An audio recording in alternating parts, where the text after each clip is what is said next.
The world's longest commercial flight has a problem that sounds completely ridiculous. The more fuel it needs, the harder it becomes to carry the fuel. Because fuel is heavy. And when a plane loads more of it, the engines have to burn even more fuel just to move that extra weight through the sky. So at some point, adding fuel to fly farther starts creating the very problem the fuel was supposed to solve.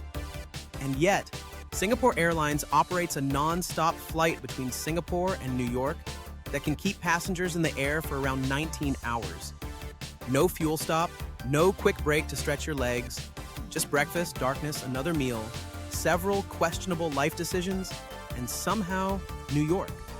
The trip covers roughly 16,700 kilometers.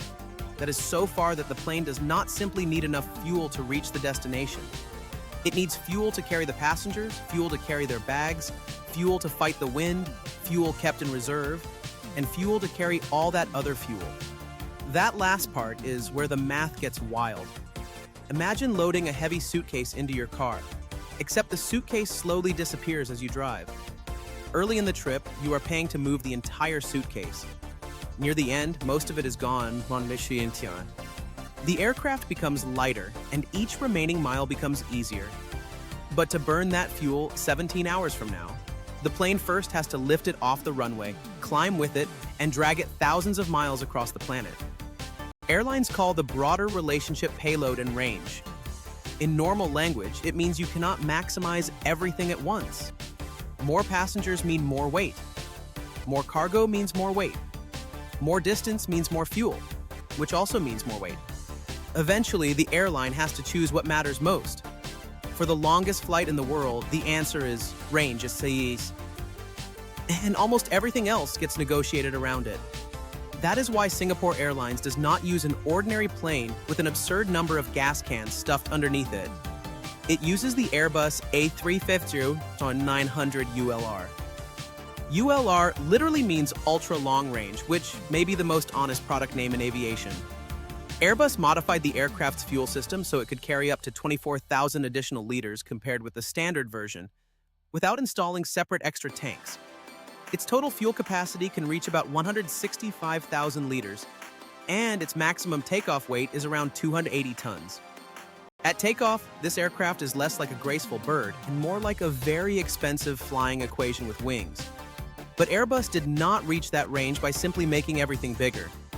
The A350 uses lightweight composite materials, efficient aerodynamics, and modern Rolls-Royce engines. Airbus says the A350 family burns about 25% less fuel than previous generation aircraft. On a normal flight, efficiency saves money. On an ultra-long flight, efficiency is what makes the route exist. Small improvements get multiplied across almost 19 hours.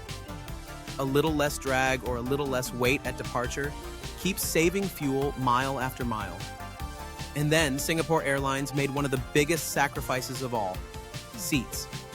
A regular long-haul version of its A350 can have 253 seats. The ultra-long range version has just 161. That is 92 seats that could have been sold, but are not there. The ULR cabin has 67 business class seats and 94 premium economy seats. There is no standard economy cabin in that configuration. That sounds luxurious, but it is also physics wearing a comfortable outfit. Fewer people mean less passenger weight, fewer checked bags, less food, less water, fewer seats, and less cabin equipment. The passengers who remain are also paying more for the one thing this route actually sells: time. A one-stop itinerary may cost less, but it can add hours of travel, a connection, another boarding process, and another opportunity for something to go wrong. The non-stop flight charges a premium to remove all of that. So the airline is not trying to fill the plane with the largest possible number of people. It is trying to fill a carefully limited number of expensive seats. That is the first secret of the world's longest flight. It does not defeat the weight problem. It removes enough weight and charges enough for what remains. But even with the right aircraft and fewer passengers, the route is not just a straight line someone draws between two cities. Look at a flat map, and Singapore to New York appears to be a simple east or west decision. In reality, the Earth is curved, winds are moving, weather systems are shifting, and restricted airspace can change the plan. The fastest route can move from one day to the next. Powerful, high-altitude winds can help the plane or punish it. A tailwind is free speed.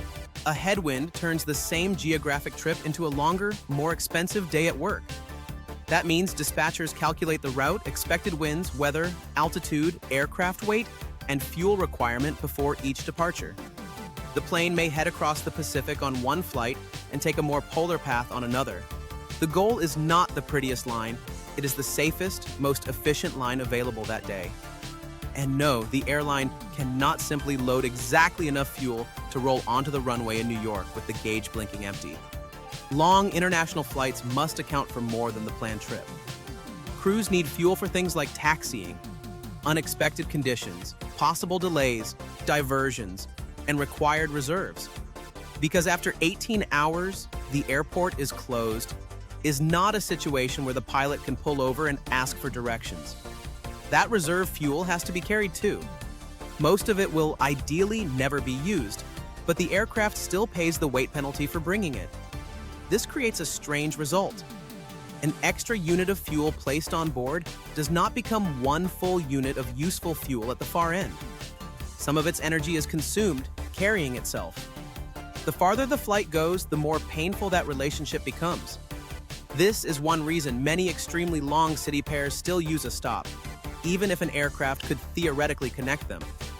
A fuel stop can reset the equation with a lighter first departure and a fresh load later. The non-stop flight skips the stop, but pays for that convenience in fuel, payload, and complexity. Then, there is another limitation no engineer can solve with a better wing: the people inside. 19 hours is not one long movie. It is enough time to watch an entire trilogy, eat several meals, attempt to sleep, wake up confused, and discover there are somehow still 6 hours left. The pilots cannot simply work a normal shift and hope caffeine finishes the route. Ultra-long operations require augmented crews and protected rest periods so qualified pilots can rotate through the flight deck. Cabin crews also rotate breaks while continuing meal service, safety checks, and passenger care across an entire day in the air. Passengers have their own limits.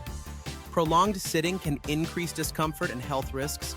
Sleep schedules collide with a 12 or 13-hour time difference. And the cabin has to manage light, meals, hydration, and rest. That helps explain why the aircraft is not crammed with the cheapest possible seats. Space is not just a perk when somebody may be sitting there for 19 hours. It is part of making the product tolerable enough to sell again tomorrow. And this is where the flight stops being an engineering story and becomes a business model story. An aircraft capable of flying the route is not automatically a route worth flying. The airline needs enough passengers willing to pay a premium, cargo that fits within the day's weight limits, reliable demand in both directions, and ticket revenue high enough to cover an extremely long use of the aircraft and crew. Think about that aircraft for a moment. While it spends nearly 19 hours completing one flight, another plane could operate multiple shorter flights and sell its seats more than once. The long route consumes fuel, ties up a valuable aircraft, requires extra crew planning, and gives delays a very large canvas on which to become creative. The airline is betting that wealthy travelers, corporate passengers, and people desperate to avoid a connection will pay enough to make the sacrifice worthwhile. In other words, the product is not just transportation from Singapore to New York. The product is the connection you did not make, the airport you did not wait in, the bag that was not transferred, and the hours of your life you got back. That is why the cheapest seat is missing. The route works by selling saved time to fewer passengers at higher prices.